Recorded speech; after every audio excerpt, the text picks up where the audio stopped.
Welcome to my channel. Today I'm going to be talking about Jeezy, Jenkins and Nia Long full conversation. I feel like this was very great for our community, and I feel like more people that have a huge following like these two should speak more and sit down with each other more and have a real life discussion. So here are a couple of clips that I just wanted to provide you guys. Check it out. What was the activation moment of trauma for you?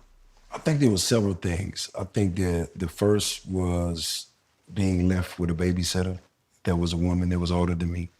I mean, that was older, and her, you know, touching and doing things to me that don't normally happen to kids. Right? Like molesting. Right, basically. Yeah. So I was introduced to sex at a very Really young age. young? Yeah.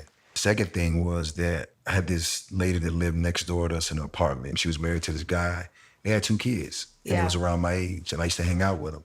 And I was there one day, and I remember like it was yesterday. They got into an argument, Yeah. and me and the little boys was playing in the room, and I heard them, and I heard that saying before, you wait till I get back. I'll be right back. And I kind of looked at the boys. I'm like, yo, and sure enough, he came running upstairs, and he went in the closet, right? And when he was going in the closet, he was fumbling through the closet, and I saw when he pulled it out, it was like a big, had to be like a silver 357. Oh And my I looked God. at them, and I immediately was like, yo, we gotta hide. Yeah. And But why did you know to hide? because I had been around that before growing up. So I went and climbed under the sink in the bathroom and hid.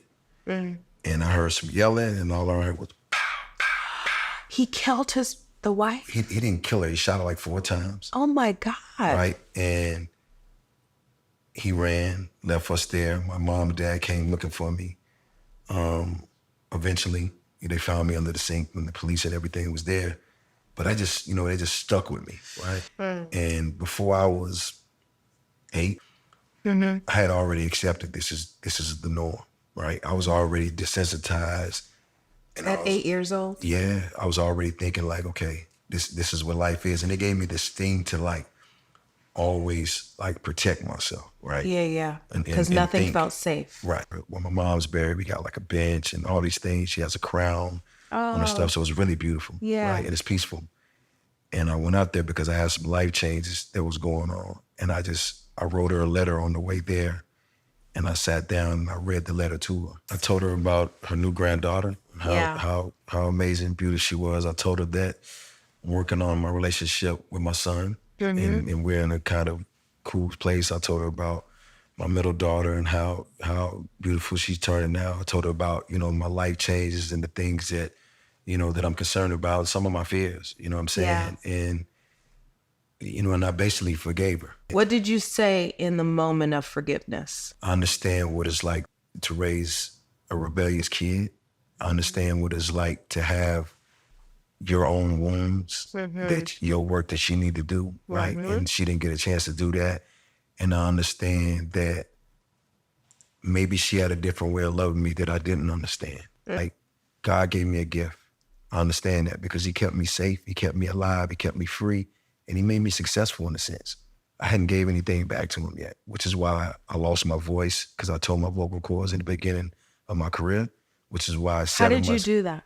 not knowing how to perform and tore my vocal cords. Did you have to have an operation? Yeah, and I didn't have insurance. I got 3 Lamborghinis and no insurance.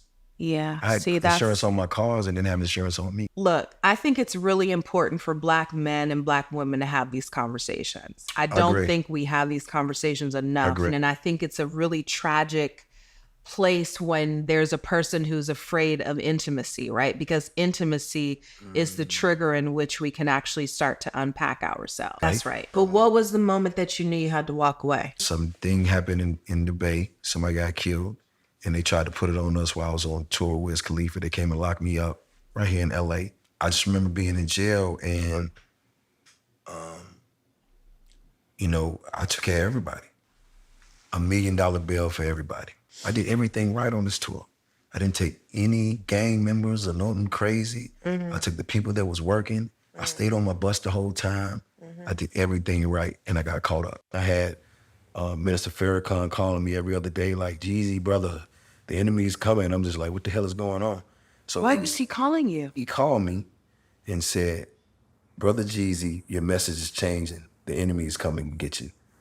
I said, with all due respect, Mr. Farrakhan, all my enemies in my neighborhood, I'm not going back there no time soon. He said, no, the enemy. But he was saying was that my message was changing and I was starting to educate my people. Oh, right? wow. And now here comes the enemy. And he wasn't lying. It was when I got to that arena to do my show in front of 30,000 people, it was my turn to go on stage. It was maybe 70 police back there waiting to take me to jail. Our world, our people, they need to hear this shit. Absolutely. Like, they need to know Absolutely. that, you know, that you don't have to be stuck in this place that this trauma and this pain and all these things want us to We're be stuck in. supposed to be living joyful lives. Women are supposed to just be able to be feminine and soft, still be in your power, still be successful, still be mothers, professionals, famous, whatever it is. We can be all of the things, right? And men should be able to be loving and not feel like they're going to get emasculated or these things because... But what we haven't talked about is your current marriage and your current situation. And I think it would be unfair to you to not address that in this space where we're being really open and honest. And it doesn't have to be the details of anything. But if you've done all of this work and you've given yourself that grace and you've given yourself that space to grow and you've given yourself permission to love self, right? Then what happens when a man gets to the point where they're just like, okay, I'm filing for divorce? Integrity intact. I could never say anything that would not honor somebody. Absolutely. But I can tell you that this has not been a easy journey. I can tell you that I'm saddened. I can tell you that I'm disappointed. I can tell you that I'm uneasy, right? But again, like, God has put me in a different path, and that path is going to entail for me to take care of myself and to love myself and to be in the best situation that I can thrive as someone who's been through all the things that I've been through. Did you go to therapy with her? Yeah. Okay, that's good. Right. So you actually addressed it, tried to work through it, tried to do the work, and it just was like not happening. Well, then shit, you tried. I really did appreciate this conversation coming from Nia Long and Jeezy Jenkins. I feel like we honestly do need to speak amongst each other to try to heal, to try to find some type of understanding amongst, you know, females and males, especially the ones that are, you know, adults. They both talked about the upbringing. It seems like the chemistry was extremely great. There's a lot of things that they could, relate to, and I'm pretty sure that some of us also can relate to as well. I really did love the fact that they spoke on mental health, and they spoke on traumatic experiences, and Jeezy also addressed his marriage situation, and I really love how he handled that. He didn't throw Jeannie Ma under the bus. He honestly, sounded like a grown man. I hope that many more of us can sit down amongst each other and try to be open-minded. If you are a male, you can listen to a woman from her perspective, and as a female, be open-minded to men as well. And with that being said, I hope y'all enjoyed this video.